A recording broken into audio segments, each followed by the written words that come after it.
சோதித்து பார்த்து நலமானதை பிடித்துக் கொள்ளுங்கள், பொல்லாங்காய் தூண்டுகிற எல்லாவற்றையும் விட்டுவிடுங்கள்.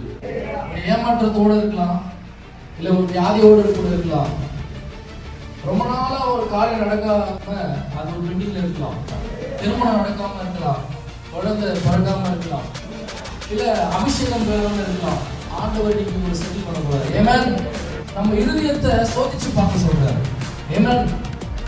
நம்ம மைண்ட் எப்படி இருக்குது, நம்முடைய இருதயம் எப்படி இருக்குது, நம்முடைய வார்த்தை எப்படி இருக்குது, நம்முடைய பார்வை எப்படி இருக்குது, நம்முடைய நடை எப்படி இருக்குது, அதெல்லாம் சோதிச்சு பார்க்க சொல்றாரு. அவன் ஜெபம் எப்படிப்பட்டதா இருக்குது? இல்ல தேவைக்காக சர்ச்சுக்கு வரீங்களா, ஏசப்பா தான் தேவைன்னு சொல்லி சர்ச்சுக்கு வரீங்களா? அதுதான் ஆண்டவர் சொல்றாரு, நலமானதை மட்டும் பிடித்துக் கொள்ளுங்கள்.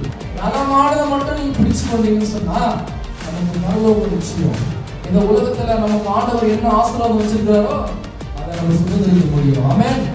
ஆண்டவர் உங்களுக்கு பிசாசால சோதிக்கப்படும் போது பிசாசு சொல்றான், கடவுள்தானே, நீ போயிட்டு அந்த நல்ல அப்பமா மாத்திக்க.